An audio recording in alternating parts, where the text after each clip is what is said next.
musicale dans le répertoire de piano.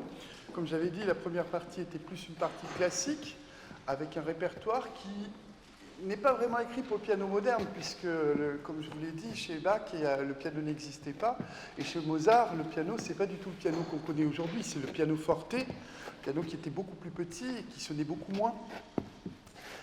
Mais le tournant du 19e siècle va développer notamment la facture avec Erard et Pleyel. Et donc nous avons choisi trois compositeurs emblématiques de la période qui est dite romantique. Le romantisme, c'est le 19e, et ça va aller presque jusqu'au milieu du 20e siècle, avec Rachmaninov, qui est mort dans les années 50, je crois, 1950. Pardon ? 43. Et donc, commençons avec Chopin. Alors Chopin, c'est le compositeur qui fait... Alors, on est juste après la Révolution française, 1789. Chopin est né en 1811. Donc on est 20-30 ans après. Et là, l'année 1830, Chopin arrive à Paris, de Pologne, et il va faire partie des deux compositeurs qui vont être les plus importants pour le piano, à savoir Franz Liszt et Chopin, sachant que Chopin a un côté plus poétique, Ce sont des deux caractères différents. Il y en a un qui serait l'apollinien, ce serait le Chopin, et peut-être le dionysiaque Liszt. Alors, pour illustrer, ce répertoire se caractérise par des phrases déjà beaucoup plus longues. Comme les instruments étaient développés, il y a beaucoup de contraste entre les sons doux et les sons forts, ce qui permet de créer des expressions très fortes dans la musique. Et donc, nous avons choisi deux études. Les études, ce sont 24 études, donc comme leur nom l'indique, ce sont des exercices techniques. À la base, c'est un petit peu le cheval de bataille de tous les pianistes. Il y en a 24, et nous en avons choisi deux. Donc il y a deux opus, 12 études opus 10, 12 études opus 25. Et là, nous avons choisi dans l'opus 10 les numéros 3 en mi majeur et la numéro 9 en fa mineur.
continuer ce voyage, là nous étions au début du romantisme, dans les années 1830. 1830, c'est la bataille d'Hernani de Victor Hugo. Et donc ce courant va se développer comme ça, jusque très très loin dans le XXe siècle. Et les derniers représentants de ce style musical, alors à l'orchestre il y aura Mahler, Bruckner, tous ces compositeurs de la fin du 19e, début du 20e.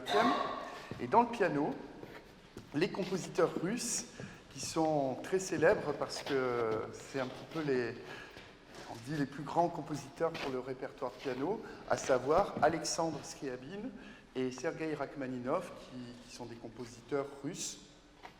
Et pour ce qui est le cas de Rachmaninov, qui sera exilé de la Russie suite à la Révolution et à Staline, et il n'aura jamais pu rentrer, et toute sa vie il va chanter comme ça son amour de la Russie, et on va ressentir ça dans ses œuvres.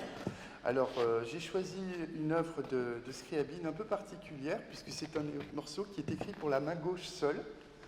Il y a tout un répertoire. Alors l'histoire, c'est pendant la guerre de 14,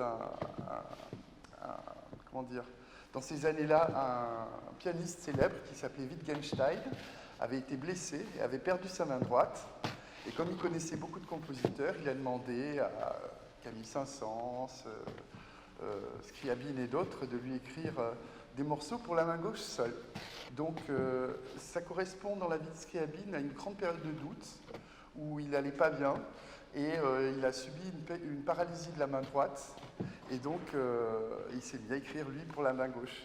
Mais il n'est pas le seul puisque, comme je l'ai dit, donc pour beaucoup de compositeurs écrits, le célèbre concerto pour la main gauche de Ravel, qui est très célèbre, donc ces morceaux qui ont été écrits dans ces années-là pour la main gauche seule. Donc là, il y a un prélude et un nocturne pour la main gauche seule, opus 9 de Scriabine.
terminer ce voyage musical, une étude de Rachmaninoff. Alors, comme Chopin, puisque après c'est devenu une tradition, tout le monde écrit, chaque compositeur écrit 24 études. Scriabine a écrit les siennes, Rachmaninoff a écrit les siennes. Donc c'est une étude plutôt de jeunesse. Vous voyez, si vous regardez les années, je crois qu'on est dans les années 30 ou 1900 quelque chose, 11 ou 1911, voilà, donc c'est vraiment très tardif. Rachmaninoff, c'est quelqu'un qui a continué à faire de la musique romantique après le romantisme, quand les gens faisaient déjà de la musique spectrale, de la musique dite contemporaine. Lui, il a continué dans la tradition des Chopin, des Brahms, et donc voilà une étude de Rachmaninoff qui est typique de son style, comme ça, très romantique, très très fort.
Merci beaucoup.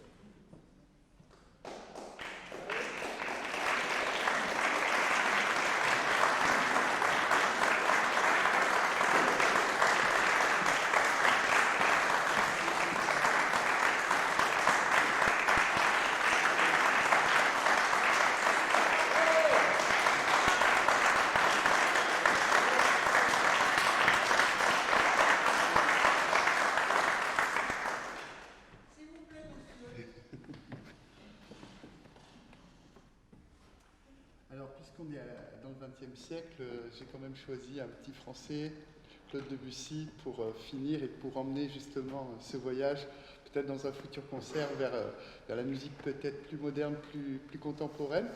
Et donc Claude Debussy, Clair de lune.